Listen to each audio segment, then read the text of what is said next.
भाई टीचर के साथ अगर टॉट के अपने रिलेशनशिप अच्छे हो जाते हैं तो बहुत कुछ सीखता है। टीचर के हर एक्टिविटी से हम लोग सीखते हैं। अभी भी मैं अपने टीचर्स के साथ मिलता हूँ तो मैं कुछ ऑब्जर्व करता हूँ कि शायद इनके साथ कुछ हमें सीखने को मिल जाएगा। ये जिस सीखने की जो भूख है ना, ये अगर बनी रहे तो मानसिक जो आपका स्वास्थ्य है ना हमेशा अच्छा रहेगा। अगर आपको आपके अंदर शरीर के अंदर भूख बनी रहती है, यानी कि भूख बनी है, इसका मतलब आपका स्वास्थ्य ठीक है। ये जो भूख है ना, ये बहुत महत्वपूर्ण है। और जो आज विषय हम लोग लिए, हमने विषय इसलिए चुनकर बहुत ही सब्जेक्ट स्पेसिफिक हमने विषय नहीं लिया है। हमने विषय को दो, मेरा उद्देश्य था। एक तो जब हम लोग बाहर जाते हैं, भारत के बाहर जाते हैं, जब आप लोग भी बाहर जाएंगे तो सामान्यतः लोग पूछते हैं कि आपका what is your world view, what is India's world view. ये एक प्रश्न आता है कि भारत का विश्व दृष्टि क्या है। और ये प्रश्न मेरे ख्याल से जब मैं मुझसे पूछा गया तो मैं सोचा यार क्या भारत का विश्व दृष्टि है। एक बात मैं थोड़ा सा यहाँ चर्चा करूंगा, विद्यार्थी थोड़ा सा बात करेंगे तो आपका नुकसान हो जाएगा और थोड़ा सा ध्यान रखेंगे तो अच्छा लगेगा। तो ये जो बातें हैं ना, ये बातें ये नई पीढ़ी के लिए हम लोगों ने सीख लिया है।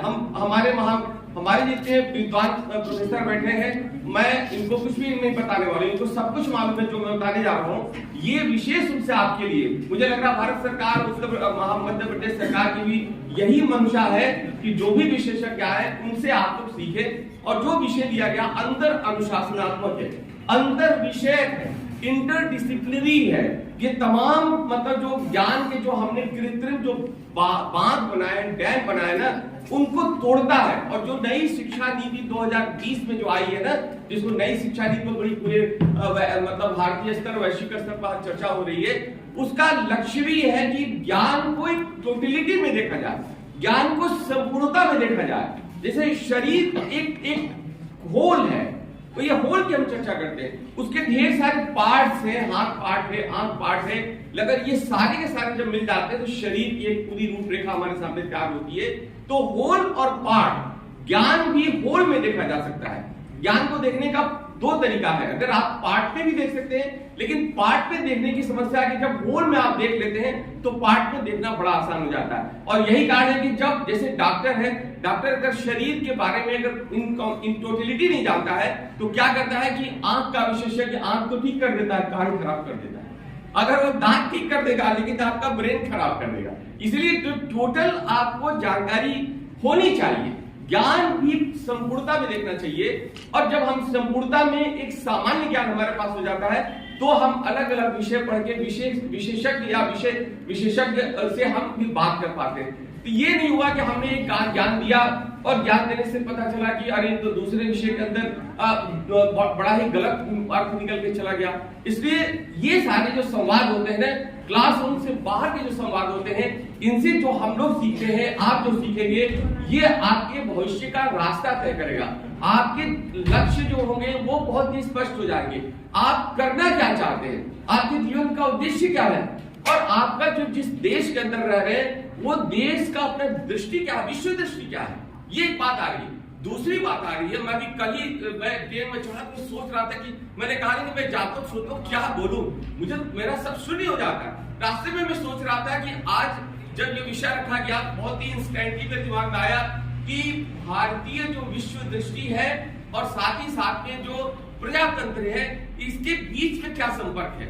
और एक बहुत ही महज इत्तेफाक है कि भारतवर्ष, संपूर्ण भारतवर्ष, आपके मध्य प्रदेश के अंदर भी, उत्तर प्रदेश के अंदर भी, हर पूरे प्रांतों के अंदर आजादी के 75 साल सेलिब्रेट हुए।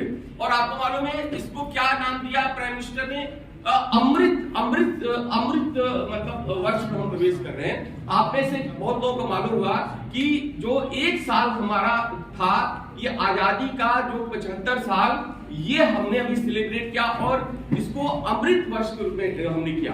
और अमृत वर्ष में हमने क्या किया कि एक टारगेट रखा है, एक लक्ष्य रखा है कि 1947 तक का हमने लक्ष्य रखा, यानी अमृत वर्ष के काल में हम प्रवेश कर गए।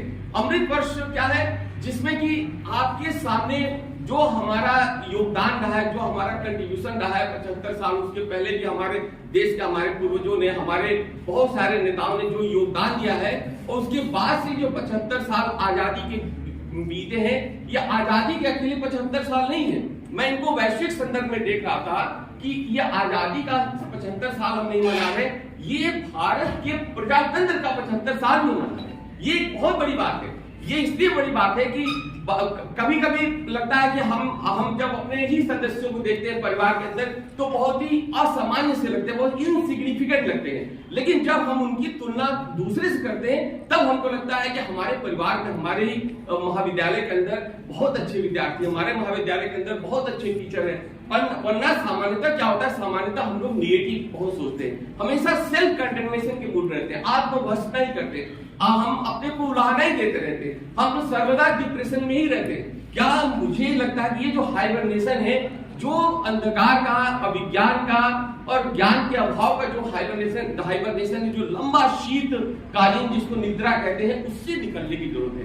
आज एक ऐसे परिवर्तन का दौर चल रहा है कि वो जो हमारी शीत निद्रा है अज्ञानता की, उसको कैसे तोड़ा जाए और किस तरीके से ज्ञान के अंदर प्रवेश किया जाए।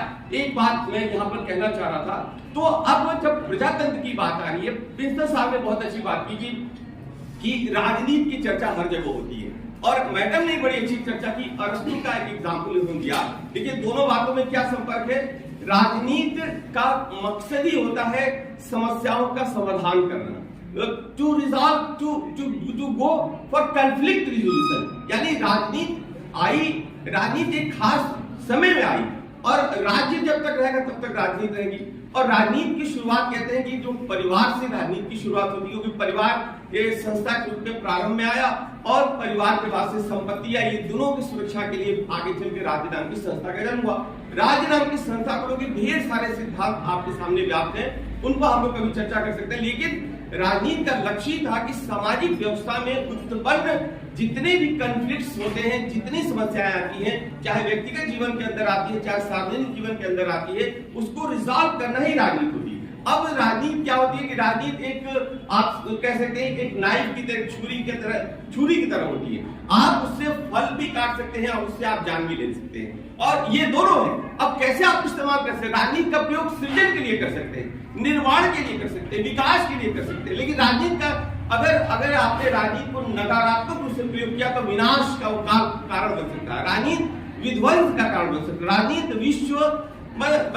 विश्व युद्ध करा देता है, और राजनीति क्या करता है? विश्व शांति के लिए राजनीति प्रयास करता है, सद्भाव के लिए राजनीति प्रयास करता है, एकता के लिए करता है, सामाजिक मतलब एक सहजता बनी रहे, इसके लिए राजनीति पर। यानी ये दोनों तरीके से एक्सप्लेन किया है। मैडम ने सही कहा कि अरस्तु ने कहा, अरस्तु ने कहा कि politics is a master science and the master की इज विद द पॉलिटिक्स। यानी कि राजनीति क्या है? वो एक मास्टर साइंस है, एक बहुत बड़ा विज्ञान है, और साथ साथ में जो मास्टर की क्या होता है? जिससे जितने भी ताले होते हैं ना खोल दिए जाते हैं। तो राजनीति का कैसे इस्तेमाल होता है, इसलिए राजनीति क्या कहा किसी ने कि the politics begins in the cradle and ends with the graveyard. यानी कि जो पालने में बच्चा होता है, वहां से राजनीति की शुरुआत हो जाती है, और वो मृत्यु जब जाता है शमशान घाट या ग्रेवयार्ड के अंदर, वहां राजनीति खत्म हो जाती है। राजनीति बहुत बड़ा विषय, बहुत बड़ा पक्ष है, इसलिए इससे कोई चाहे कि हम इससे मुक्त हो जाएंगे तो वो मुक्त नहीं हो सकता है, क्योंकि हर जगह ये सारी चीजें आती हैं।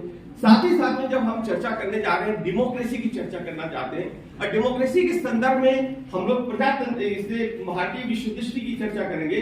अब यहाँ बात आ रही है कि आज आजादी के 75 साल हुए, साथ साथ में डेमोक्रेसी के 75 साल हुए। जब आप देखेंगे वैश्विक संदर्भ में कि भारतीय प्रजातंत्र का क्या महत्व है, आज आपके लिए क्या महत्व है, आज आप क्यों इतना इंपॉर्टेंट है सबके लिए, ये जितने बैठे हैं, ये जन प्रतिनिधि चुनते हैं, प्रजातंत्र को निर्मित करते हैं, प्रजातंत्र आपसे ही बनता है। और वो कितना महत्वपूर्ण है कि अगर आप दक्षिण एशिया के अंदर देखिए, तो दक्षिण एशिया के अंदर पाकिस्तान एक फेल्ड और विभाजित राज्य है।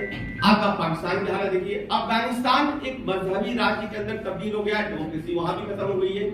नेपाल का उदाहरण ले लीजिए, आप भूटान का एग्जाम्पल ले लीजिए, और श्रीलंका का एग्जाम्पल ले लीजिए, और बांग्लादेश का एग्जाम्पल ले लीजिए। इसमें आर्थिक समस्याएं आ गई, एक दुष्चक्र में फंस गए, एक ऐसा विशियस सर्किल क्रिएट हो गया है जिससे वो निकल नहीं पा रहे। और जब आप थोड़ा सा साउथ ईस्ट एशिया की तरफ जाते हैं तो चीन के बारे में सोचिए, आप साउथ नॉर्थ कोरिया के बारे में आप सोचिए, आप म्यांमार या वर्मा के बारे में सोचिए। ये तीनों के तीनों साम्यवाद पर के सवारी इन्होंने की, लेकिन साम्यवाद किस तरीके से सर्वाधिकारवाद में बदल गया। How it turn into totalitarian state, one party dominance and the very spirit of democracy were killed and crushed. ये बहुत खतरनाक स्थिति हुई है 49 के बाद से जो वैश्विक राजनीति में दक्षिण एशिया में हो रही है। और दक्षिण एशिया के, साउथ ईस्ट एशिया के और बाकी जो राज्य हैं, आप देख सकते हैं मलेशिया, आप देख सकते हैं थाईलैंड, आप देख सकते हैं इंडोनेशिया, आप देख सकते हैं बाकी जितने आपके देश हैं, वियतनाम आप देख सकते हैं, इनके अंदर डेमोक्रेसी, प्रोसीजरल डेमोक्रेसी दिखाई देती है, प्रक्रियागत प्रजातंत्र दिखाई देता है, लेकिन जो वास्तविक, जो सब्सटेंशियल डेमोक्रेसी वो नहीं दिखाई देती। क्योंकि वहां पर क्या है, अभी हम एक्सप्लेन करेंगे कि प्रोसीजरल डेमोक्रेसी क्या है एंड सब्सटेंशियल डेमोक्रेसी क्या है। ये मैं सामान्य भाषा में आपको एक्सप्लेन करूंगा, क्योंकि मैं जानता हूं कि ये कोई बहुत एक सब्जेक्ट विशेषज्ञ मैं अपनी बात नहीं करने चाहता हूं। तो पूरे साउथ ईस्ट एशिया के अंदर, दक्षिण पूर्व एशिया के अंदर जितने भी प्रजातंत्र के नाम पर वहां सरकारें चल रही हैं, वहां पर जो शासन है ऑथोरिटेरियन है, वो डेमोक्रेटिक नहीं है, ऑथोरिटेरियन है। उन्होंने प्रक्रिया को पालन किया है, इलेक्शंस कराया है, लेकिन जो सत्ता में बैठा वो सत्ता क्या है, ऑथोरिटेरियन गवर्नमेंट बन के चल रही है। तो वहां भी डेमोक्रेसी की स्थिति अच्छी नहीं है। डेमोक्रेसी की स्थिति अगर आप पश्चिम एशिया, पश्चिम यूरोप को छोड़ दीजिए, पश्चिम यूरोप और उसके बाद से उसके सारे के सारे राज्य, जिसमें कि आप देखेंगे पश्चिम यूरोप के जितने भी महत्वपूर्ण राज्य हैं, वहां डेमोक्रेसी, आज हम जिस डेमोक्रेसी की हम लोग आज चर्चा करते हैं, लिबरल डेमोक्रेसी की चर्चा करते हैं, उदारवादी प्रजातंत्र की चर्चा करते हैं, वहां दिखाई देता है। और वहां से जब हम बियॉन्ड उससे जाते हैं तो अमेरिका के अंदर, यूनाइटेड स्टेट्स ऑफ अमेरिका, संयुक्त राज्य अमेरिका के अंदर जो डेमोक्रेसी दिखाई देती है, कनाडा के अंदर वो डेमोक्रेसी दिखाई देती है, वो डेमोक्रेसी ऑस्ट्रेलिया के अंदर दिखाई देती है। यानी कि कुल मिला के 20-25 ऐसे राज्य हैं जहां की पश्चिमी उदारवादी या न उदारवादी प्रजातंत्र दिखाई देता है। शेष दुनिया की स्थिति देखिए, हमने आपसे साउथ एशिया बताया, भारत छोड़कर साउथ एशिया के अंदर डेमोक्रेसी बहुत ही बुरी हालत है। मालदीव का मैंने एक नाम छोड़ दिया, मालदीव के अंदर बहुत ही फ्रेजाइल डेमोक्रेसी, बहुत ही कमजोर नाजुक प्रजातंत्र आए, मजाक बन चुका है। जब हम वेस्ट एशिया के अंदर जाते हैं, पश्चिम एशिया के अंदर जाते हैं, इसको मिडिल ईस्ट हम कहते हैं, हम उसको पश्चिम एशिया कहते हैं, उसमें लगभग 25 राज्य हैं। 25 राज्यों में आप देखेंगे कि प्रजातंत्र वहां ऑलमोस्ट प्रजातंत्र की लहर चल रही है, वहां पर आंदोलन चल रहा है, लेकिन वास्तव में प्रजातंत्र वहां नहीं आ पा रहा है। ईरान आप देख लीजिए, थ्योक्रेटिक स्टेट है, एक मजहबी राष्ट्र में बदल चुका है। वहां पर महिलाओं के अधिकारों का हनन किया जा रहा है, वहां पर आम आदमी के अधिकारों का हनन किया जा रहा है, रिलीजन के नाम पर लोगों के मौलिक अधिकारों का, क्योंकि प्रजातंत्र का संबंध है मनुष्य या व्यक्ति के अधिकारों का संरक्षण और उसको बल प्रदान करना। तो डेमोक्रेसी क्या है, वो कहां से पैदा होती है, वो जनता से पैदा होती है, और जनता पर ही उसका एंड होता है। डेमोक्रेसी अपने आप में वो लक्ष्य नहीं है, डेमोक्रेसी एक साधन है। वो कभी कभी हमारे लिए लक्ष्य बन जाता है, लेकिन लक्ष्य हमारे पास, साधन कौन है, जनता हमारे पास साधन होती है। और डेमोक्रेसी हमारे लिए एक मीन्स बन जाता है, एक इंस्ट्रूमेंट बन जाता है, जिससे कि हम जनता को अधिकार संपन्न कर सके, जनता को हम बहुत सारी चीजें दे सके, और उसका समावेशन व्यवस्था के साथ कर सके, उसका आर्थिक समावेशन कर सके, बौद्धिक समावेशन कर सके, उसका मानसिक समावेशन कर सके, उसका आध्यात्मिक समावेशन कर सके, और सामाजिक व्यवस्था जो बहुत ही सरल और सुलभ तरीके चले, जिसमें कॉन्फ्लिक्ट्स कम से कम हो, या कॉन्फ्लिक्ट्स ना हो, या कॉन्फ्लिक्ट से रिजॉल्व करने की ढेर सारी संस्थाओं का निर्माण किया जाए, और उससे हम अपनी समस्याओं को कर ले, जिससे मनुष्य कम से कम एक वाइल्ड लाइफ ना जिए। मनुष्य लंबे समय तक, 50 लाख सालों तक तो वो एक तरह से वाइल्ड लाइफ जी रहा था, प्रकृति का ही जीवन जी रहा था, वो प्राकृतिक व्यवस्था से उत्पन्न मुक्त हो जाता है, और प्रकृति उसको मुक्त करने में उसकी सहायता पैदा करती है। यानी कि बाकी जो दो दुनिया है, आप लोग कल्पना करेंगे कि दो दुनिया में एक फ्लोरा की दुनिया होती है, एक फाना की दुनिया होती है, एक वनस्पति जगत होता है, उसमें भी जीव है, और एक है आपका प्राणी जगत से। हम जो संबंध रखते हैं प्राणी जगत से ही हमारा संबंध है, फाना से, लेकिन प्रकृति ने हमको एक विशिष्ट चीज दी जिसको हम कहते हैं होमो सेपियन हमें बनाया, हमें चिंतन मानव बनाया। प्रकृति में सबसे कमजोर अगर आप देखेंगे तो मनुष्य ही है। उसका बच्चा पैदा हो जाता है, अगर उसको सपोर्ट न मिले तो आधे घंटे के अंदर मर जाएगा, जबकि जानवर का बच्चा 5-10 मिनट के अंदर वो उठ के भाग के दौड़ने लगता है। यानी कि शारीरिक रूप से सबसे कमजोर है तो मनुष्य है। मनुष्य को लेकिन प्रकृति ने क्या किया, थोड़ी सी बुद्धि दे दी। अब बुद्धि का मनुष्य ने विकास किया, बाकी जानवरों ने विकास नहीं किया, मनुष्य ने उस बुद्धि का विकास किया।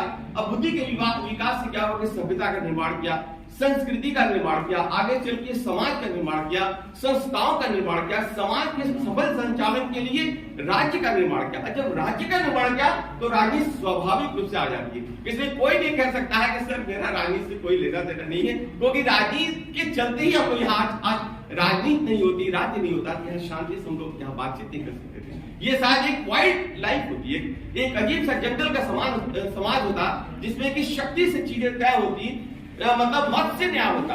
जो मजबूत होगा, जो माइटर होगा, वही सही होगा, वही ट्रूथफुल होगा, उसी की सत्ता चलेगी। लेकिन ये व्यवस्था जो हम प्रजातंत्र की व्यवस्था हम करते हैं, प्रजातंत्र में किस तरीके से आप देखेंगे कि ये इंपॉर्टेंट एक भूमिका बन जाती है। तो मैंने आपको कहा कि पश्चिम एशिया के उन कुछ देशों को जिसको हम एंग्लो सैक्सन कहते हैं, एंग्लो सैक्सन में कहते हैं कि जो अंग्रेजी और साथ साथ में उनकी सभ्यताएं जो बाहर जा रही, जैसे यूरोप की सभ्यताएं बाहर जाती है, अमेरिका चली जाती है और कनाडा चली जाती है, उनकी बहुत सारी सभ्यताएं आपके ऑस्ट्रेलिया के अंदर चली जाती है। तो जहां जहां एंग्लो सैक्सन जो सभ्यता जाती है उनकी डेमोक्रेसी अलग है।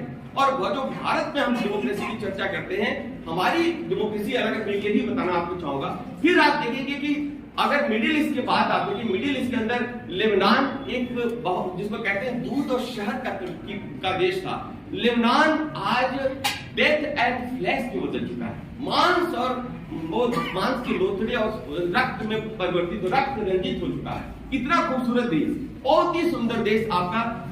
ईरान की स्थिति हमने आपसे जिक्र कर दिया, इजराइल की स्थिति आपसे हमने जिक्र किया, पैलेस्टाइन हमने आपसे जिक्र कर दिया, सऊदी अरेबिया पूरा किंगडम के अंदर कहीं डेमोक्रेसी नहीं है। यानी कि बहुत सारी चीजें हैं। भौतिक जीवन बहुत अच्छा है, लेकिन बौद्धिक जीवन बिल्कुल नहीं है, अधिकार बिल्कुल नहीं है। वो एक तरह से मशीन के अंदर तब्दील हो गए। वहां प्रजातंत्र की आप स्थिति देख लें। अब अगर वापस आप आते हैं, आप सेंट्रल एशिया देखें या आप ईस्टर्न आप यूरोप देखें, जिसमें रूस की स्थिति आप देख लीजिए, यूक्रेन की स्थिति आप देख लीजिए। सेंट्रल एशिया के अंदर भी जितने देश हैं, 1 या 2 देशों को छोड़ के वहां पर डेमोक्रेसी सिर्फ प्रक्रियात्मक डेमोक्रेसी है, लेकिन वास्तविक डेमोक्रेसी है, सब्सटेंशियल डेमोक्रेसी वहां पर ऑलमोस्ट एक तरह से नील हो चुकी है। अब बच रहा हमारे सामने अफ्रीका बच रहा। अफ्रीका के अंदर आपने देखा कि नॉर्थ अफ्रीका के बहुत सारे देश हैं, उसमें कितनी मतलब विषमता उत्पन्न हो गई है। फिर सब सहारा के देश हैं, उनमें क्या प्रॉब्लम आ रही है कि राजनीतिक अस्थिरता का एक लंबा दौर चल रहा है, और राजनीतिक अस्थिरता के साथ साथ वैचारिक मतभेद इतना ज्यादा उनके अंदर है कि उसके चलते हर समाज के अंदर, हर राज्य के अंदर एक सिविल वार की स्थिति आ गई है। और डेमोक्रेसी मतलब एक नाम मात्र व्यवस्था बनकर रह गई है। अब अगर हम जाते हैं लैटिन अमेरिका की तरफ जाते हैं, दक्षिण अमेरिका की तरफ जाते हैं, वहां की जो सबसे बड़ी प्रॉब्लम है, वहां ड्रग ट्रैफिकिंग बहुत ज्यादा हो रही है, ह्यूमन ट्रैफिकिंग हो रही है। और ड्रग ट्रैफिकिंग, ह्यूमन ट्रैफिकिंग और उसके बाद से वो वेपन्स की ट्रैफिकिंग हो रही है, जिससे कि वहां की जो सरकारें हैं वो माफियाओं के कब्जे में है। जितनी सरकारें आप जानते हैं, अभी मुझे आगे चल के जुलाई के अंदर मुझे जाना है एक देश, अर्जेंटीना के अंदर जाना है। मैं देख रहा था कि जो हालात बने हुए हैं, अब जब अगर टोटलिटी के अंदर आप देखते हैं तो आपको समझ आया कि भारतीय प्रजातंत्र, भारत के अंदर 77 साल हमने आजादी का ही हम सेलिब्रेट नहीं कर रहे हैं, हम 77 साल सफल डेमोक्रेसी का भी सेलिब्रेट कर रहे हैं। तमाम अंतर विरोध है, उन अंतर विरोधों के बारे में डॉक्टर अम्बेडकर साहब कहते हैं कि हमारे पास बहुत अंतर विरोध है, लेकिन अंतर विरोध क्या है इसको भी हम समझेंगे कि क्या अंतर विरोध है। और तमाम अंतर विरोधों के चलते भी आज हम 75 साल सफलतापूर्वक बना लिए और अमृत काल में प्रवेश कर गए, और आने वाले 25 साल के बारे में हमारी सरकार या हमारे जो जनप्रतिनिधि है बहुत सपने देख रहे हैं, बहुत बड़ी बातें, उनके पास बहुत सारी योजनाएं हैं। और क्या योजना है कि 2025 तक हम भारत को 5 ट्रिलियन इकोनॉमी बना देंगे। जैसे आपको मालूम है पिछले साल भारत इन तमाम अंतर्विरोधों के बावजूद भी एक 5% पा गया, 3.52 ट्रिलियन इकोनॉमी हमारी हो गई। हमने पिछले साल इंग्लैंड को पीछे छोड़ा था, उसके एक साल पहले हमने फ्रांस को छोड़ा था, और अब हमारे आगे कौन है? हमारे आगे जर्मनी 4 ट्रिलियन डॉलर के साथ जर्मनी है, 5 ट्रिलियन डॉलर के साथ जापान है, और उसके बाद से 17.5 ट्रिलियन डॉलर के साथ चाइना है, और 22.5 ट्रिलियन डॉलर के साथ अमेरिका है। अब हमारा लक्ष्य क्या है? अमृतकाल का लक्ष्य क्या है, जिसमें कि ये लक्ष्य पूरा नहीं हो सकता है जब तक आप लोग सामने नहीं आएंगे।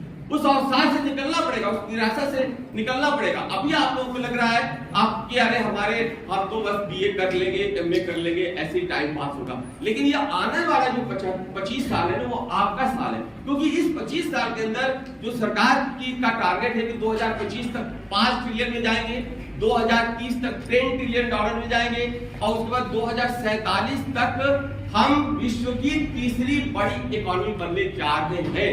ये हमारा टारगेट है। By 2047 we are going to almost compete China.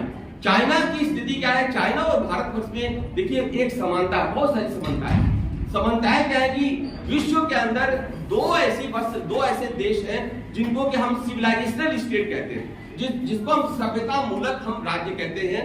उसमें से चीन है और उसके बाद से भारत है। लेकिन भारत और चीन के बीच में मतलब एक मूलभूत अंतर है कि जितना अंतर विरोध भारत के अंदर रहा है, जिसने हमने सहा है, वो चीन के अंदर वो सहा नहीं है। उनके यहाँ जो डायनेस्टी चल रही है वो फॉरेन रूल उनके पास कभी नहीं रहा, वो स्वयं बहुत आजाद रहे, कभी उनके ऊपर विदेशी आक्रमण नहीं हुआ, कभी उनके ऊपर औपनिवेशिक शासन की स्थापना नहीं हुई। उनके यहाँ एक कंटिन्यूटी ऑफ डायनेस्टी थी जिसका फायदा चाइना को मिला।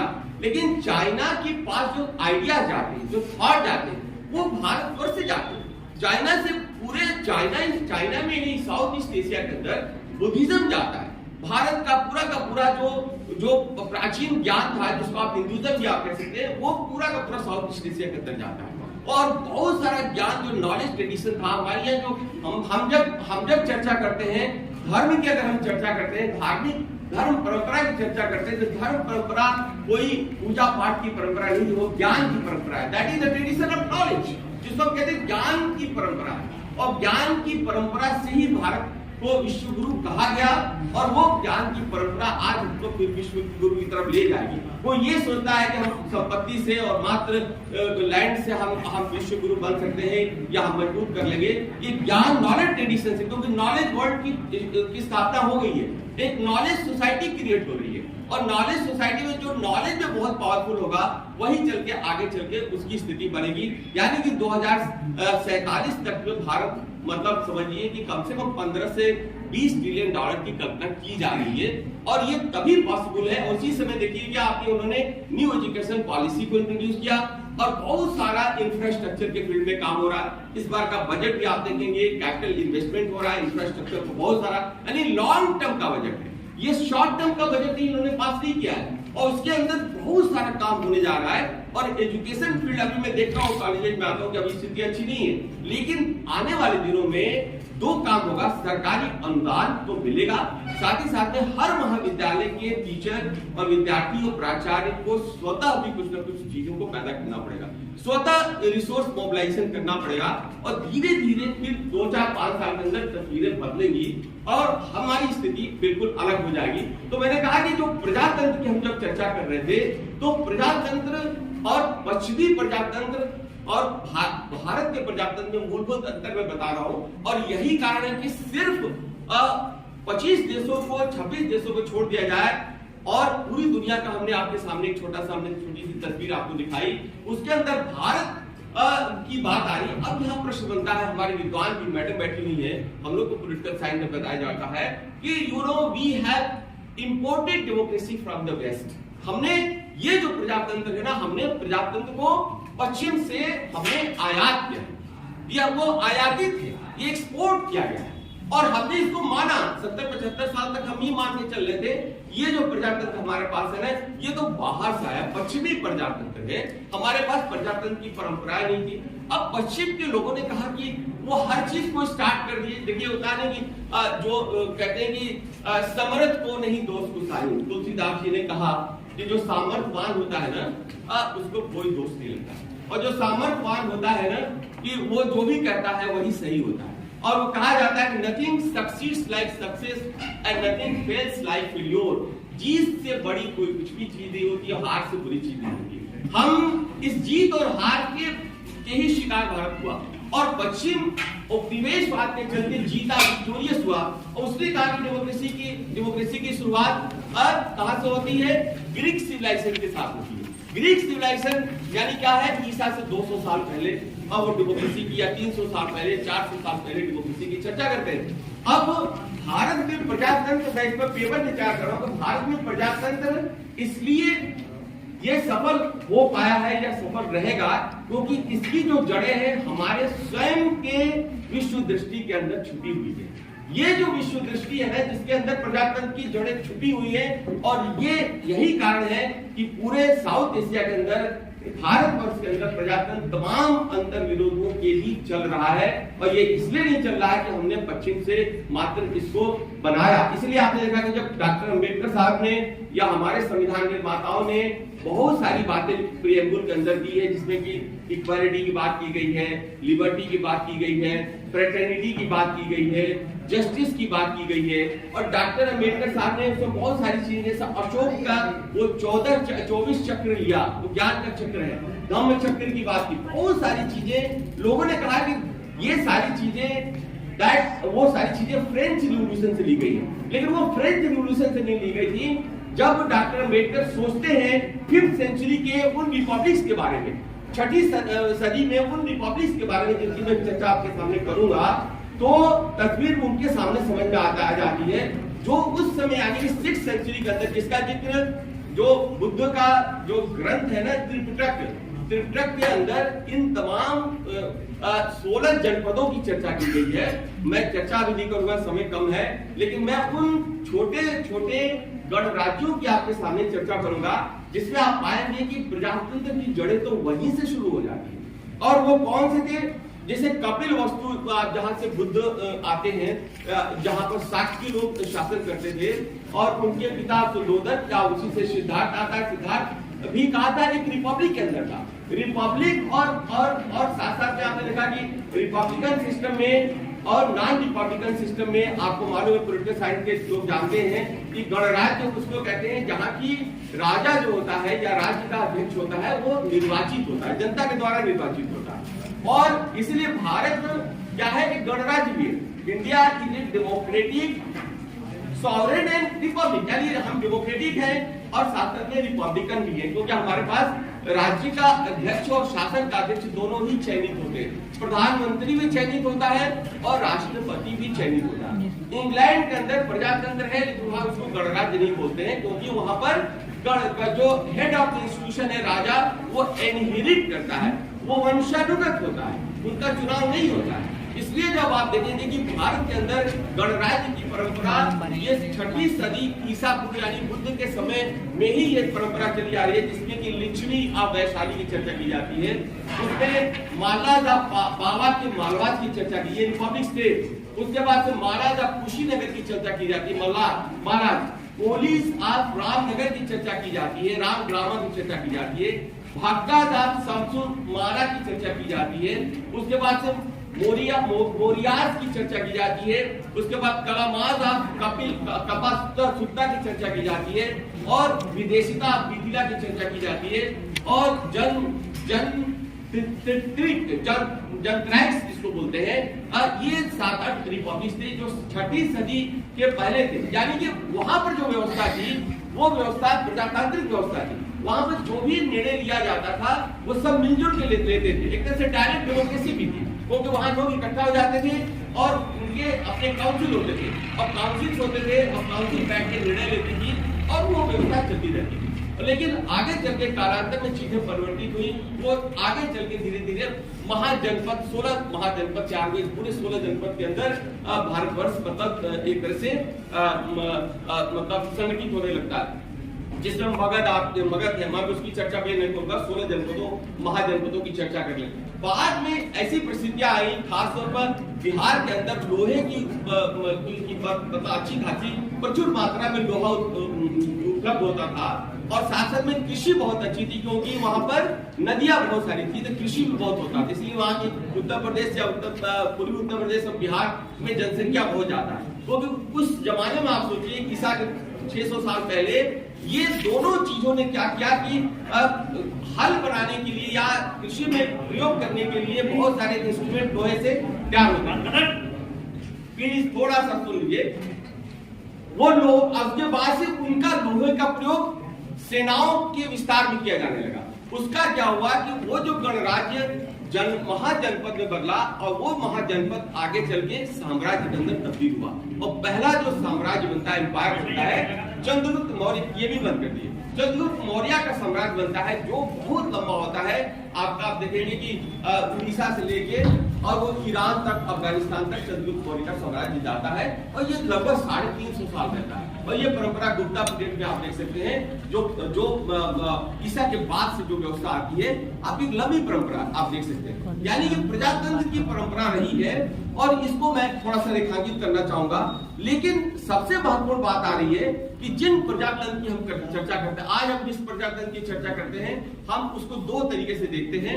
एक तो प्रोसीजरल डेमोक्रेसी हम चर्चा करते हैं, प्रक्रियात्मक चर्चा हम करते हैं, और दूसरी हम चर्चा करते हैं सब्सटेंशियल डेमोक्रेसी की चर्चा करते हैं। और तीसरी जब हम चर्चा करते हैं तो उसमें हम एक और डेमोक्रेसी की चर्चा होती है जिसको कॉन्सोसिएशनल डेमोक्रेसी कहते हैं, जिसमें कि भागीदारी का प्रजातंत्र कहते हैं। कॉन्सोसिएशनल डेमोक्रेसी की हम चर्चा करते हैं। लेकिन जब आप देखेंगे कि प्रोसीजरल डेमोक्रेसी का अगर हम उदाहरण लें तो भारत में प्रोसीजर से मतलब होता है कि प्रक्रिया क्या, प्रजातंत्र को इंश्योर करने के लिए किन प्रक्रियाओं का पालन किया जा रहा है, किन संस्थाओं का प्रयोग किया। क्या इलेक्शन रेगुलर इलेक्शन हो रहे हैं? बिल्कुल हो रहे हैं। 75 साल से नॉन स्टॉप रेगुलर इलेक्शन हो रहे हैं। क्या इलेक्शन सरकार करा रही है? कोई स्वतंत्र बॉडी इलेक्शन कमीशन करा रही है, उसको नोटिफाई करती है। क्या हमारी मीडिया स्वतंत्र आलोचना करती है? बिल्कुल हमारी मीडिया आलोचना करती है। तमाम थोड़ी बहुत सारी चीजें होती है। हमने कहा कि भारतीय जो प्रजातंत्र है वो कोई फोटोकॉपी या वो वेस्ट की फोटोकॉपी नहीं है, क्योंकि उनका जो प्रजातंत्र है ना वो दो चीजों पर आधारित है। एक उनका प्रजातंत्र है जो एग्रेशन के ऊपर आधारित है, उन्होंने तमाम जगहों पर जाकर एग्रेशन किया। दूसरा था कि कालांतर में मध्य युग में आगे चलकर उन्होंने अपने उस ज्ञान का प्रयोग करके और किस तरीके से उपनिवेशवाद के अंदर अपने ज्ञान का तब्दीली की और लूट के आधार पर प्रजातंत्र का निर्माण किया। तो उनका जो प्रजातंत्र है वो प्रजातंत्र बहुत सारी मूल्यों को अफोर्ड कर पाता है, क्योंकि उनका प्रजातंत्र लूट से ही पैदा हुआ। ये बात मैं भी थोड़ा सा आपको एक्सप्लेन करूंगा कि उनका प्रजातंत्र लूट से कैसे पैदा हुआ और हमारी यह जो प्रजातंत्र आया वो एक लंबे मतलब गुलामी का एक दौर चलता है। आपने देखा कि अटैक भारतवर्ष के अंदर 7वीं सदी में ही शुरू हो गए थे। 712 के अंदर काशी में आता है और कैसे अटैक करता है। अटैक पहले हुए, लेकिन अब एक अटैक दूसरे तरीके से होता है। 7वीं सदी के बाद का जो अटैक है बड़े खतरनाक तरीके से होता है और अल्टीमेटली 7वीं सदी का जो आक्रमण होता है 1206 के अंदर आपको मालूम है कि किस तरह से मतलब गुलाम वंश की स्थापना होती है। 1206 के अंदर गुतुरुद्दीन ऐबक सल्तनत का पहला शासक बनता है और 1206 से लेके 1707 तक जब औरंगजेब की मौत होती है, आप इस बीच आप देखेंगे कि शासन भारतीयों के हाथ में बाहर के लोगों ने ही शासन किया। तुर्क्स आए, उन्होंने शासन किया, और उसमें अरब आए, उन्होंने शासन किया, मंगोल्स आए, उन्होंने शासन किया। यानी कि शासन व्यवस्था में भले ही भारतीय पार्टिसिपेट करते थे, लेकिन जो नीति निर्माण का कार्य था, पॉलिसी मेकिंग का काम था, वो दरबार में होता था। जो मतलब कोई ऐसी प्रजातंत्र जो हमारे यहाँ चला करता था वो सिमट कर दरबारी हो गया था। दरबारी व्यवस्था बन गई थी और दरबारी व्यवस्था बनने से क्या हुआ कि जो हमारे प्रजातांत्रिक मूल्य थे हमारे समाज में वो एक एक करके किल किए जाने लगे। उसके बाद से आपने देखा कि जैसे ही मतलब यूरोप का आगमन शुरू हो जाता है, धीरे से उपनिवेशवाद 16वीं सदी से शुरू हो जाता है और अंततः वो उपनिवेशवाद का जो औपचारिक जो यहाँ पर उसकी स्थापना हो जाती है। दो घटनाएं बताएंगे, 1757 प्लासी का युद्ध और 1761 battle of Buxar. Battle of Buxar में अंग्रेजों की पूरी सत्ता ईस्ट इंडिया कंपनी के जरिए यहाँ पर स्थापित हो जाती है और वहां से लेकर 1947 तक 200 साल लगभग हम एक तरह से यूरोप के गुलाम बन जाते हैं, पश्चिमी देशों के गुलाम बन जाते हैं। तो इस लंबे गुलामी के बाद डेमोक्रेसी आती है। क्यों डेमोक्रेसी सर्वाइव कर जाती है, ये प्रश्न मेरे ख्याल से जरूरी है।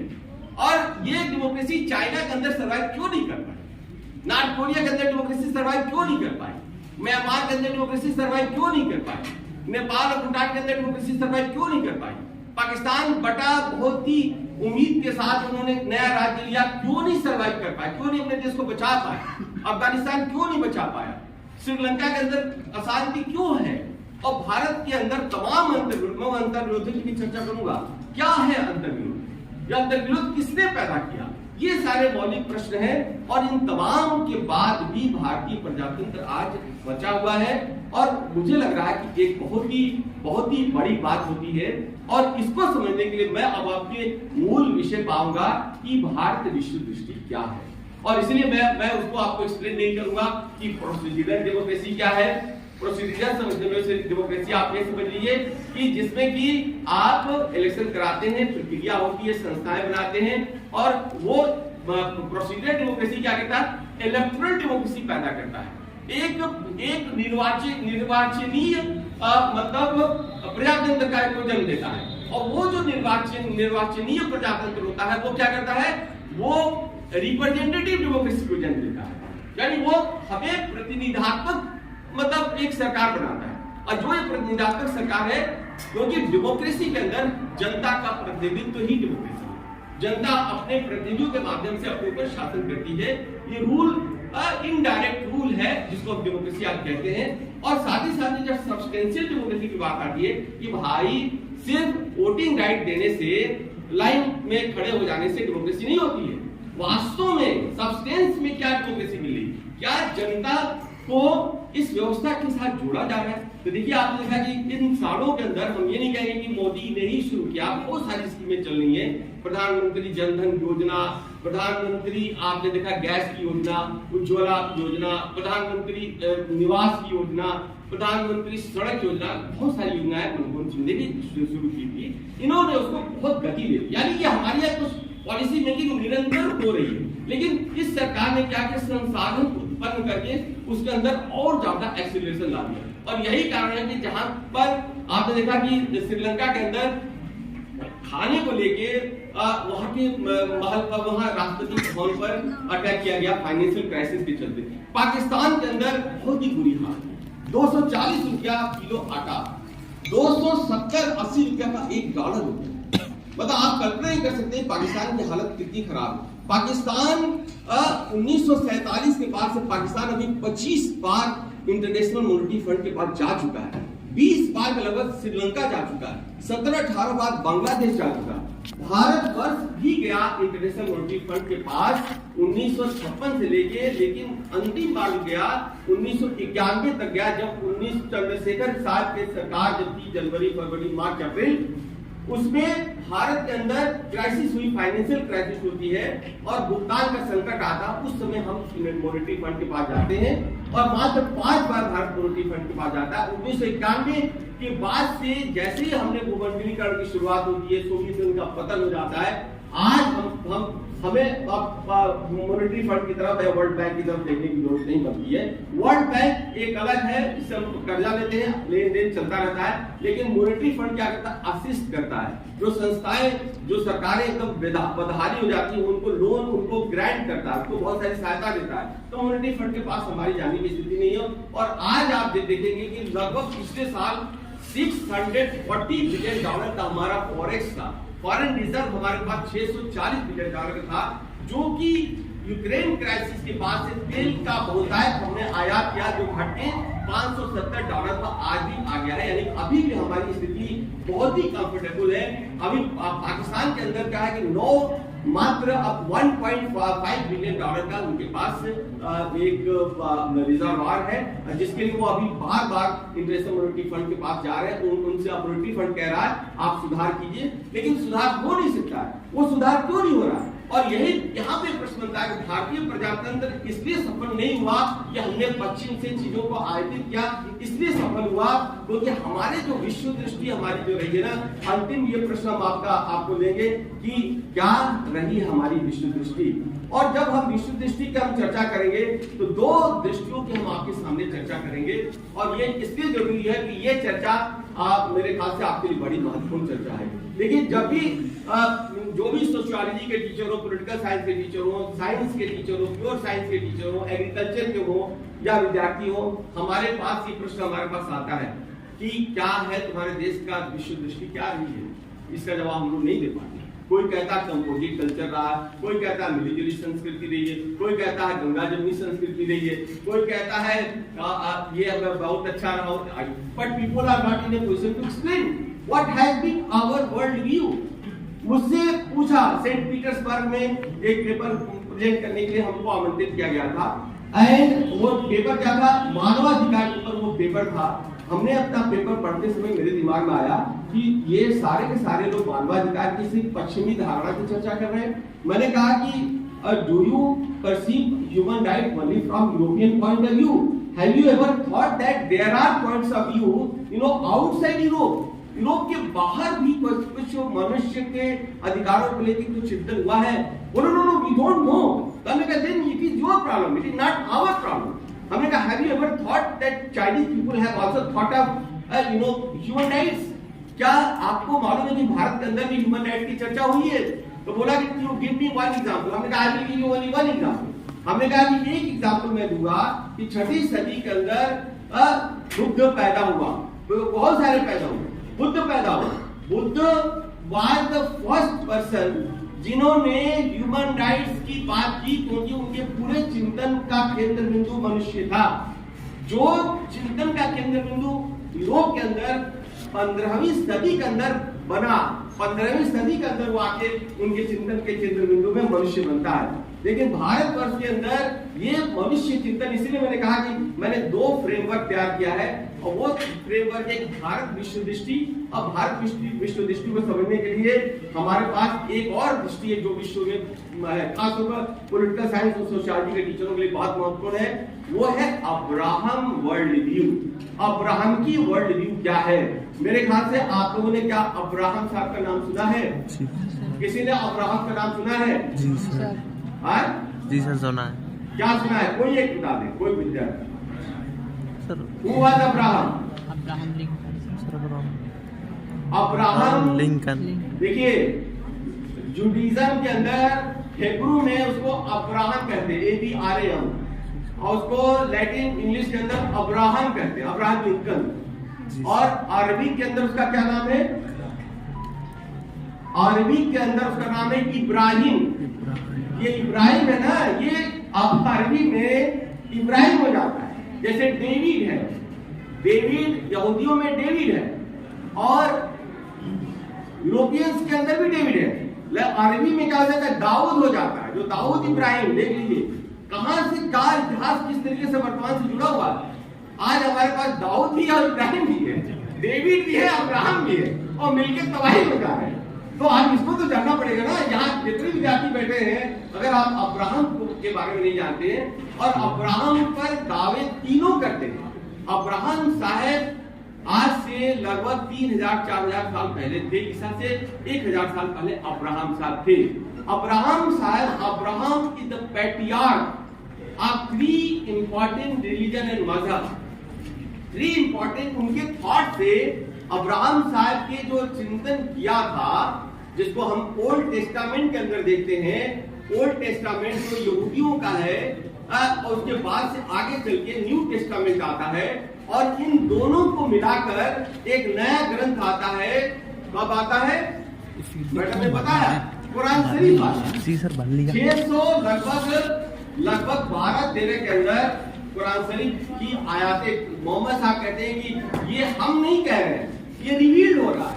ये कहा जा रहा है, उनसे किसी ने कहा है, यानी कि अब ये बात है, यानी कि अब्राहमिक वर्ल्ड व्यू क्या है? अब्राहम की वर्ल्ड व्यू से 3 रिलीजन पैदा हुए हैं।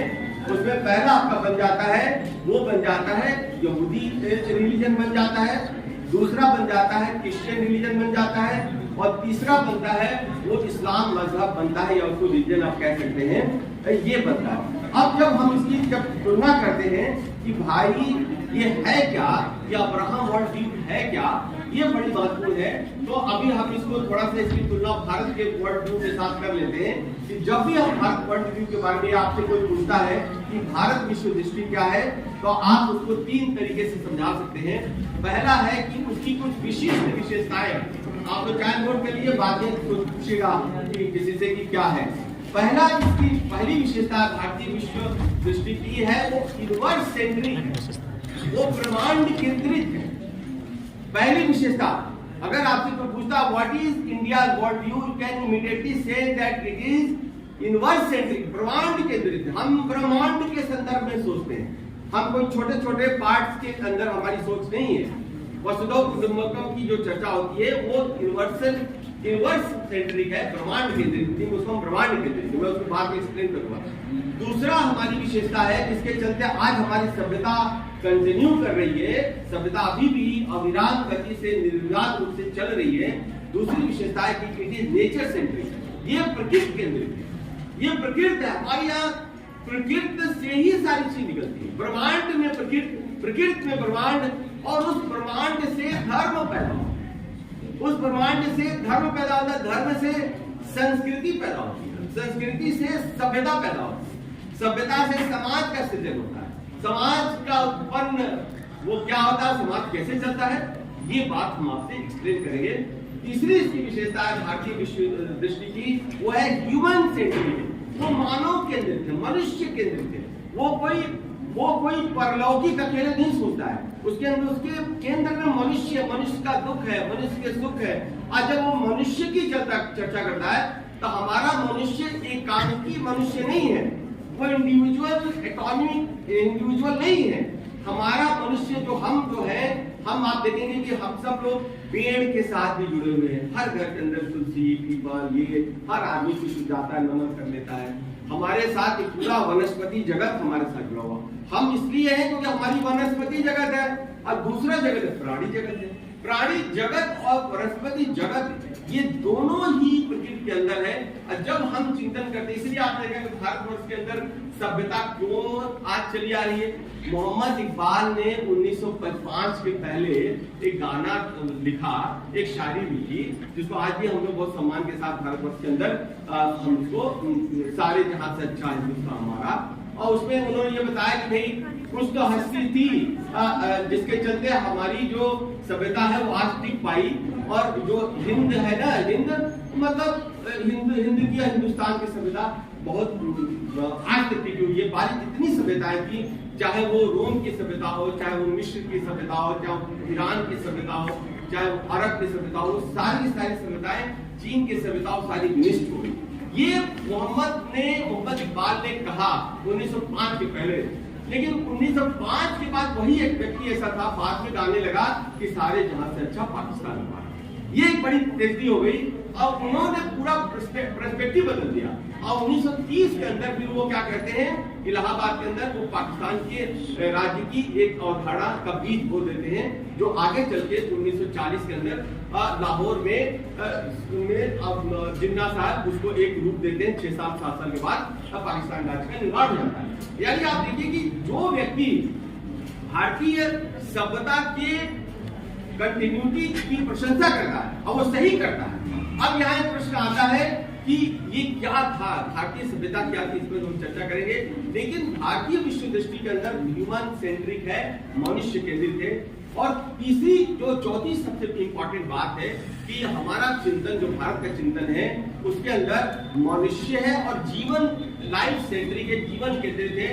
जीव की जब हम चर्चा करते हैं, हम प्राणी जगत की जीवों के संरक्षण की चर्चा करते हैं, जिसमें कि बहुत सारे जीव आते हैं, हम संरक्षण करना चाहते हैं। बहुत सारे ऐसे पेड़ पौधे वनस्पति जगत था उनके साथ, क्योंकि मनुष्य इकोलॉजी के अंदर जीता है और इकोलॉजी का निर्माण ये दोनों मिलकर ही करते हैं, उनके संरक्षण की हम बात करते हैं। इसलिए हमारे यहाँ आज भी रिवर्स की पूजा होती है, पेड़ों की पूजा होती है, पहाड़ों की पूजा होती है, सूरज की पूजा होती है, प्रकृति की सारी चीजों की पूजा। आप कभी सोचेंगे कि कोई ऐसा नहीं है जिसमें प्रकृति नहीं है, प्रकृति ही हम लोग उनका पूजा करते हैं। और जो सबसे इम्पोर्टेंट जो बात आती है ना, वो है कि रीजन सेंट्रिक है, विवेक केंद्रित हमारा विश्व दृष्टि है।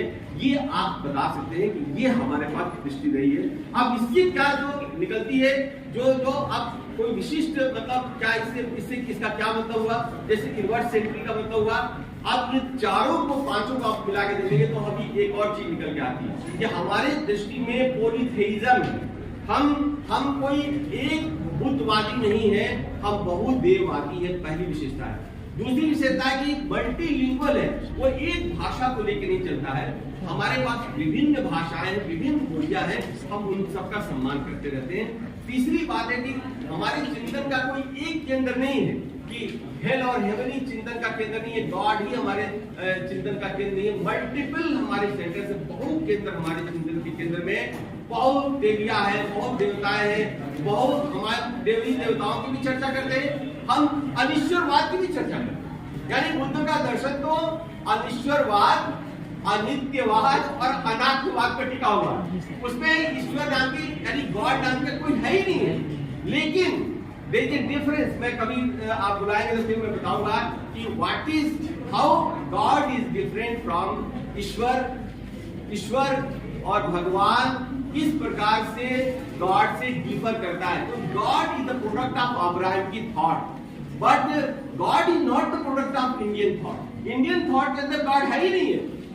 आपको कहेंगे यार तो झूठ बात बोल रहे हो। इसलिए हमने अपने देवता को, हमने अपने ईश्वर को, हमने अपने भगवान को गॉड इसलिए बनाया क्योंकि हम 1000 साल तक उनके गुलाम थे, और वो गुलामी में हमने ये स्वीकार कर लिया, और आज भी हमारे मन से ये नहीं निकलता है। इसलिए अगर आप मैंने अंग्रेज से पूछा कि आप यू ऑलवेज टॉक अबाउट ईसाई धर्म, आप बात करते हैं। हमने एक मौलवी साहब से पूछा, आप हमेशा इस्लाम धर्म की बात करते हैं, क्या आप ये स्वीकार करेंगे कि बुद्ध मजहब है? क्या आप स्वीकार करेंगे कि बुद्ध जैन एक मजहब है? बोलो नो, इस fact we will not accept. आप नहीं एक्सेप्ट करेंगे, और हमारे भारतीयों ने एक्सेप्ट कर लिया है तो धर्म है। तो यहाँ पर धर्म और रिलीजन, धर्म और मजहब के बीच में भी आपको स्पष्ट जानकारी होनी चाहिए। मैं बहुत ही ब्रीफ में कहूंगा, ईश्वर वही है जहाँ ऐश्वर्य है, ईश्वर वही है जहाँ सुख है, ईश्वर वही है जहाँ स्वास्थ्य है, ईश्वर वही है जहाँ ज्ञान है। और भगवान का मतलब आप ब्रीफ में बाद में कभी एक्सप्लेन करेंगे, जिसने अपने काम, क्रोध, लोभ, मद, अहंकार जो आपकी एनिमीज हैं उसको डिस्ट्रॉय किया, उसको भंग कर लिया। इसलिए मनुष्य भी भारतीय परंपरा में भगवान बन सकता है, सिद्धार्थ भगवान बन सकता है, राम भगवान बन सकते हैं, कृष्ण भगवान बन सकते हैं, परशुराम भगवान बन सकते हैं। ये भगवान बनने की परंपरा सिर्फ भारतवर्ष के अंदर ही उपलब्ध है। अगर बाहर आपने कह दिया, जैसे जेसस क्या थे, जसुआ के नाम सुना होगा, जिसको हम मसीह कहते हैं। जेसस क्राइस्ट का मतलब होता है, क्राइस्ट का मतलब होता है मैसेंजर, एंड जसुआ उसका नाम था। बेसिकली वो अंग्रेज तो थे नहीं, यूरोपियन तो थे नहीं, वो तो मध्ययुग के थे, वो अरब टाइप के थे, अरब इजरायली थे। वो कहीं से गोरे नहीं थे, ब्राउन थे, हम ही लोगों का कलर उनका था, और डार्क कलर के ही थे, ब्राउन कलर के थे। अब जसुआ ने क्या कहा, ये गलती की। जसुआ ने कहा कि I am the son of the God. Somebody asked who is your father, but उनको कहते हैं मदर, वो वर्जिन चाइल्ड थी, मदर की शादी नहीं हुई थी लेकिन बच्चा पैदा हो गया। He was a mother married virgin child. तो आप उनसे बार बार पूछते हु इज योर फादर। तो जेसस ने कहा कि my God is my father. It means बाद में पादरियों ने एक्सप्लेन किया कि God came and conceived mother Mary, उनको वो कंसीव कर दिया, बच्चा पैदा हुआ। वो तो सन के साक्षात ईश्वर के सन थे। अब लेकिन मारा क्यों गया? He was the first person who committed blasphemy. जो इस निंदा का जो पहला व्यक्ति था वो जसुआ को उन्होंने डिक्लेयर किया यहूदियों ने, और यहूदियों ने इस निंदा के नाम पर जैसे क्राइस्ट की हत्या कर दी, उनको सूली पर चढ़ा दिया। तो आप देखेंगे कि जो परंपरा रही है कि मतांतर होने पर आप लोगों को मौत देते हैं, ये परंपरा भारतीय परंपरा नहीं रही है। प्लीज थोड़ा सा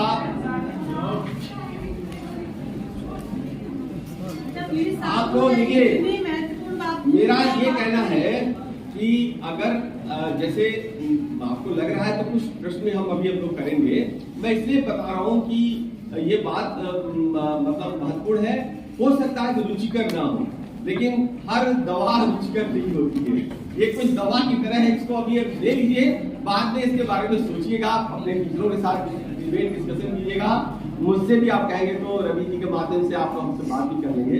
ये इसलिए मैं बता रहा हूँ कि कुछ बातें मैं स्वयं इस पर काम भी कर रहा हूँ, कुछ चिंतन भी कर रहा हूँ। तो आप देखेंगे कि यहाँ पर जो परंपरा है, तीसरी परंपरा है कि मल्टी बुक परंपरा है, बहुपुस्तकीय परंपरा हमारे पास है, और साथ ही साथ में मल्टी धर्मा परंपरा, एक रिलीजन की परंपरा नहीं है हमारे पास, बहुधर्म की परंपरा है। और साथ ही साथ में ये यूनिडायमेंशनल नहीं है, उसका एक डायमेंशन नहीं है, वो बहुआयामी है, वो एक आयामी नहीं है, उसका एक आयाम नहीं है, बहुत सारे आयाम उसके बनते हैं, मल्टीपल। इसलिए हम भारतीय बहुत अलग तरीके सोचते हैं। हर भारतीय बाहर में कहीं चला जाता है ना, उसके बाद अपना डायमेंशन होता है। भारतीय को दुनिया एक्सेप्ट कर लेती है, लेकिन बाकी लोगों को दुनिया एक्सेप्ट नहीं कर पाती। वो जाता है वहां झगड़ा करने लगता है, वहां उनके साथ कंफ्लिक्ट स्टार्ट हो जाता है, क्योंकि हमारी ट्रेनिंग ऐसी हुई है, हमारे पास सिविलाइजेशनल, हमारे पास ट्रेजरी है, वो सभ्यता के हमारे पास जो अनुभव है और सभ्यता का जो ज्ञान है, जो हमारे में अप्रत्यक्ष रूप से हर भारतीयों के अंदर है।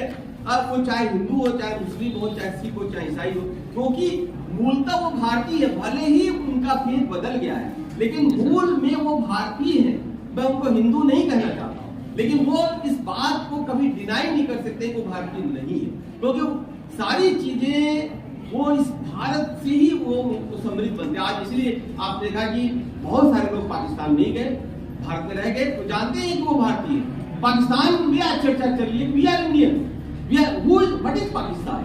एक काल्पनिक राज्य है, जो काल्पनिक राज्य कल्पनाएं, सपने बहुत दिन तक नहीं टिक पाते हैं, उजाले होते हुए, ज्ञान का उजाला होते हुए वो सपने धूमिल हो जाते, धूल दूषित हो जाते हैं। पाकिस्तान अब उस सपने से जाग उठा है। पाकिस्तान का जो सपना था, जो इस्लामिक कंसेप्ट था, वो वहाँ के लोगों का मोह भंग हो गया। वहाँ के पंजाबी सिंधियों को अचानक अपनी संस्कृति याद है, बलूची को अपना देश याद आ रहा, पख्तूनों को अपना देश याद आ रहा, कश्मीरियों को हिंदुस्तान की याद आ रही है। अब ये सारे डिबेट चल रहे हैं, जिनको भी आपको देखना होगा। और लास्ट में इससे जो एक अंतिम निष्कर्ष निकलता है, जो रिवर्स सेंट्रिक से या नेचर सेंट्रिक से या ह्यूमन सेंट्रिक से, लाइफ सेंट्रिक से, रीजन सेंट्रिक से, कि हमारी जो सभ्यता है ना, भारतीय सभ्यता, वो धर्मा सेंट्रिक सिविलाइजेशन है। इसके केंद्र में धर्मा है। धर्मा बाद में मैं एक्सप्लेन करूंगा।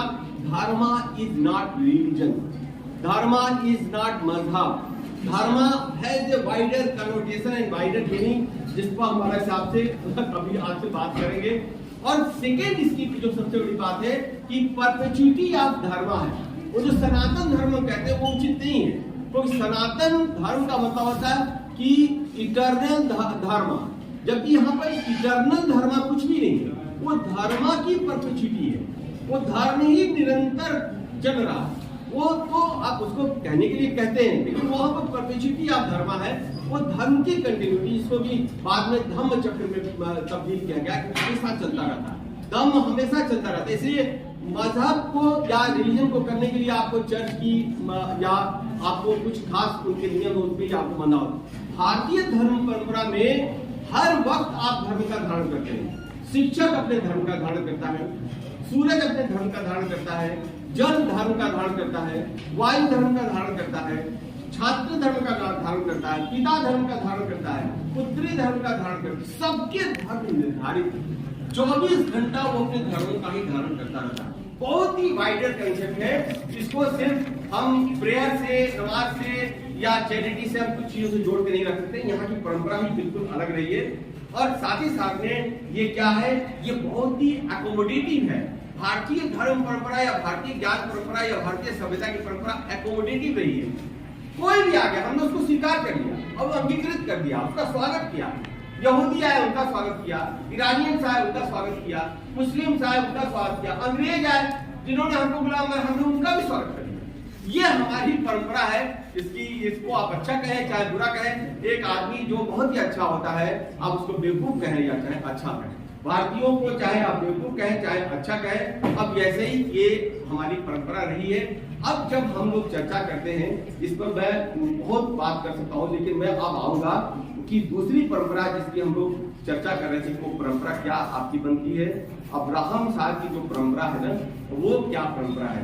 अब्राहम साहब की परंपरा को मैं ब्रीफ में आपको बता देना चाहूंगा कि वो गॉड सेंट्रिक है। पहली विशेषता होती है कि वो गॉड सेंट्रिक है। दूसरी विशेषता है कि वो क्या है, वो बुक सेंट्रिक है, वो किताब केंद्रित है। तीसरी उसकी विशेषता है कि वो मेसियाटिक है या प्रोफेटिक है, उसके अंदर एक मसीहा आता है और वो मसीहा ही ज्ञान को देता है। और चौथी उसकी विशेषता है कि वो स्काई सेंटर्ड या हेवन सेंटर्ड है, वो पृथ्वी से उसका लेना देना नहीं है। लास्ट उसका बड़ा इंपॉर्टेंट है कि that is not a life centred philosophy, that is all after death philosophy.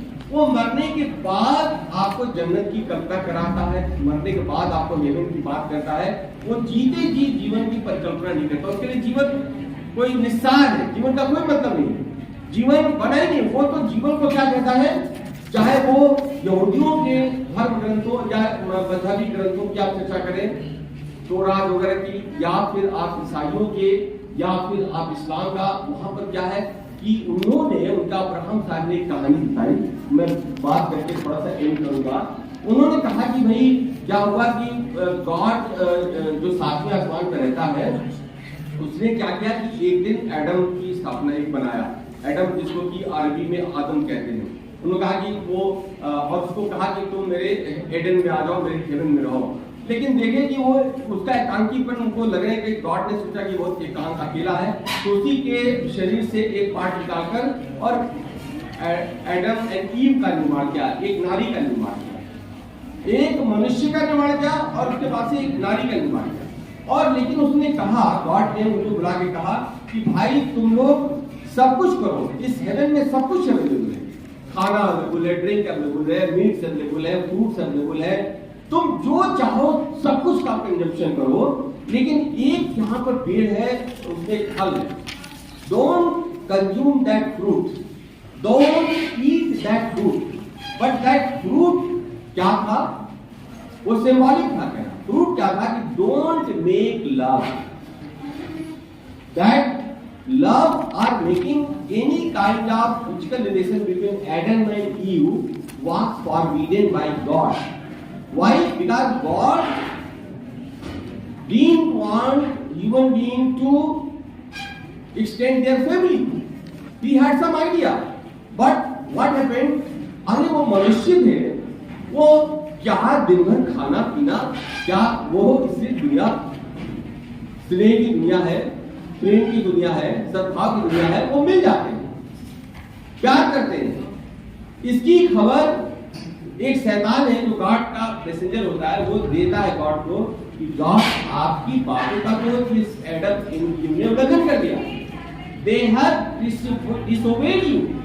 और इसके बाद से गॉड बिकम वेरी फ्यूरियस, बहुत ही गुस्से में आ जाते हैं, एडम को बुलाते हैं और कहते हैं कि भाई हमने तो आपको मना किया था ना, ये बीजा फॉरबिडन, और मना किया तो फिर आपने क्यों किया।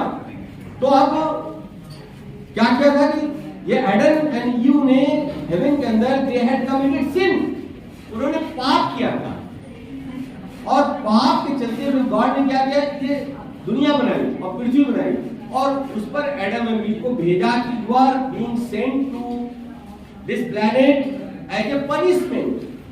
आपने गलती किया है और अपने पनिशमेंट, आपने पाप का प्रायश्चित करना होगा। अगर आपने पाप का प्रायश्चित कर लिया तो एक दिन ऐसा आएगा जिसमें कि पूरी दुनिया को मैं डिस्ट्रॉय करूंगा, डूम्सडे आएगा, और फिर जब लोग डिस्ट्रॉय हो जाएंगे, पूरी दुनिया खत्म हो जाएगी, और जितने डेड बॉडीज हैं जिनको कि हम कब्रों के अंदर हम इसलिए कब्र में वहां दफनाया जाता है, ईसाइयों में भी, यहूदियों में भी, इस्लाम के अंदर लोगों को कब्र में दफनाया जाता है। तो भी वहां आत्मा का कंसेप्ट नहीं है जो हमारे भारतीय दर्शन के अंदर आत्मा है, वहां आत्मा का कंसेप्ट उस तरह से नहीं है। रूह है, सोल है, लेकिन वो सोल वहीं मंडराती रहती है ग्रेवयार्ड के पास में, और वो क्या करती है, कि जब डूम्सडे आता है, क़यामत का दिन आता है, पूरी दुनिया खत्म हो जाती है, तो वो सारे के सारे जब गॉड के अध्यक्षता में, खुदा के अध्यक्षता में एक सभा होती है जो डे ऑफ जजमेंट जिसको कहते हैं, अंतिम निर्णय का दिन आ जाता है, जब अब उनको पाप से मुक्त करने का समय गॉड देता है और गॉड के सामने सबको परेड करना है। तो जितने डेड बॉडीज है ना,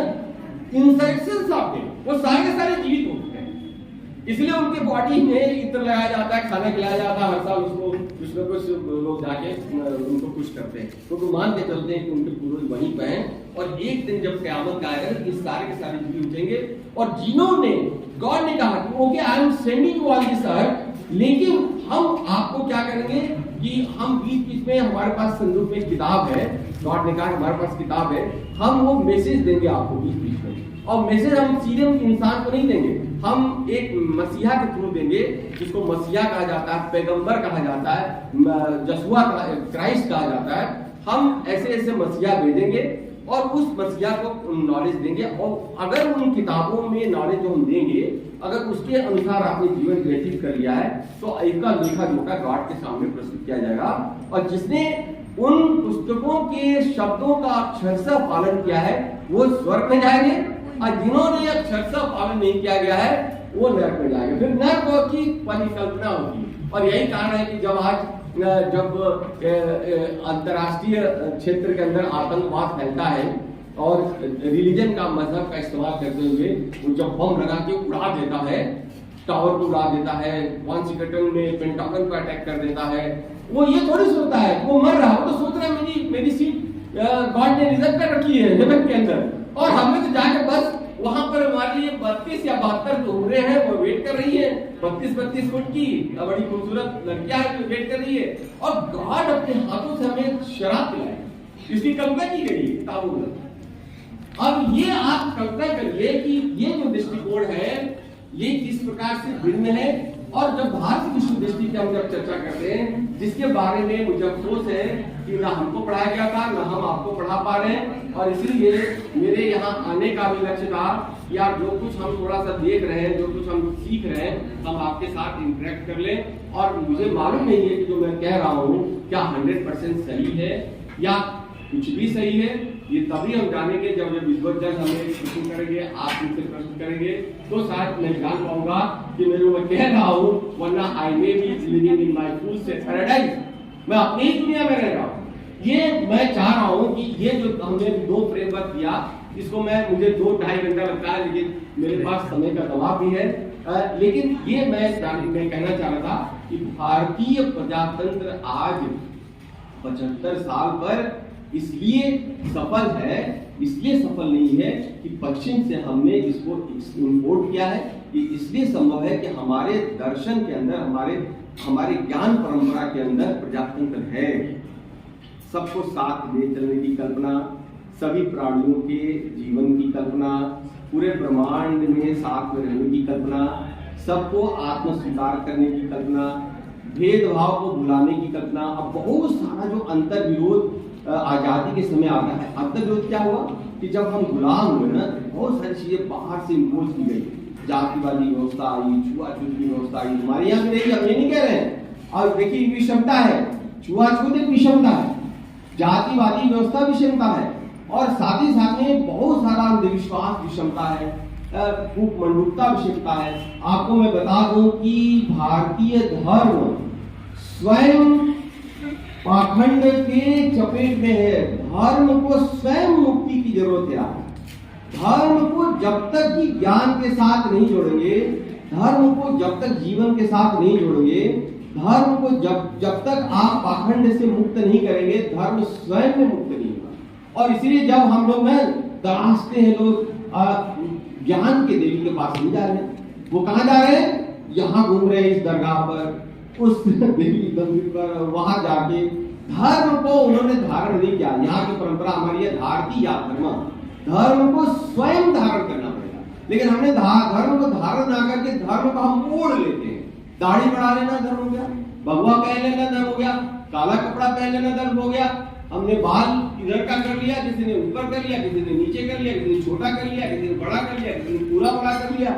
They think that they are doing dharma, they are not doing dharma। धर्म तो आंतरिक वस्तु है, जिसको कि हम सबको, शिक्षक को, छात्र को, मदर को, फादर को, भाई को, सबको आत्मसात करना पड़ेगा। एक बहुत बड़ी लड़ाई है। मैंने कहा कि भारतीय दृष्टि के अंदर मूल के अंदर धर्म है या धर्म है, और धर्म कहां से निकलता है? वो निकलता है ब्रह्मांड से निकलता है, वो कहां से निकलता है? प्रकृति से निकलता है, और वो संरक्षित रहेगा अगर हमारी प्रकृति संरक्षित रहेगी, अगर हमारी नदियां संरक्षित रहेंगी, हमारे पेड़ पौधे संरक्षित रहेंगे, हमारे जीव जंतु संरक्षित रहेंगे, तो हमारा धर्म संरक्षित रहेगा, हम संरक्षित रहेंगे, हमारी सभ्यता संरक्षित रहेगी। और आज विश्व के अंदर जो प्रॉब्लम आ रही है 70 के बाद से, वो एक इकोलॉजिकल इम्बैलेंस पैदा हुआ है, क्योंकि उनका जो मनुष्य का चिंतन है, वो मनुष्य का चिंतन उसका सेल्फ सर्विंग है। Now there is a difference between Indian concept of human being and the European concept of human being, or the West Asian concept of human being, that the human being of the West is self-serving, आत्म तुष्टि में लगा हुआ, self regarding, वो आत्म अपने से संबंधित है, वो क्या है? सेल्फ को प्रमोट करने में लगा हुआ, इंडिविजुअल बन गया मनुष्य, एक इंडिविजुअल, और उसकी जो बाह्य जगत है वो सिर्फ भोग करने की वस्तु बन जाता है। लेकिन भारतीय परंपरा के अंदर मनुष्य इसलिए है क्योंकि पूरा अपने जगत के साथ उत्पन्न है। अगर वो उसको संरक्षित करता है तो स्वयं संरक्षित रहेगा, उसको खत्म करता है तो स्वयं खत्म हो जाता है। इसलिए आपने देखा कि आज विश्व के अंदर एक पूरी तरह से इकोलॉजिकल इम्बैलेंस पैदा हो गया है, और एक अजीब सा संतुलन पैदा हो गया जिसको लेके G20, G7 और यूनाइटेड नेशंस, और आपने देखा कि सस्टेनेबल डेवलपमेंट या मिलेनियम गोल के अंदर एक प्रमुख रूप से पर्यावरण की समस्या आ रही है, प्रमुख रूप से आतंकवाद, और उसके बाद से जिसको कहते हैं कि एक्सट्रीम थॉट्स की जो प्रॉब्लम आ रही है वो आ रही है, और इसके चलते बहुत सारा अंतर्विरोध पैदा हुआ है, गरीबी के रूप में, बेरोजगारी के रूप में, असमानता के रूप में, बीमारी के रूप में। और मैं अब अपना वक्तव्य एंड करूंगा क्योंकि मैं जानता हूं कि एंडलेस है। मैं बुद्ध के 4 वाक्यों को आपके सामने रखूंगा कि बुद्ध ने, क्योंकि जो मैं लाया था वो मैं नहीं बोल पाया, तो जो मैं आप उससे एक्सेप्ट करके बोला ये भी संरक्षित है। तो बुद्ध ने 4 चीजें बताई, वो आपके लिए काम हो रहा है। सारे विद्यार्थी भले मत कोई सुनो, ये जो अंतिम वाक्य मैं बोल रहा हूँ इसको नोट भी करें।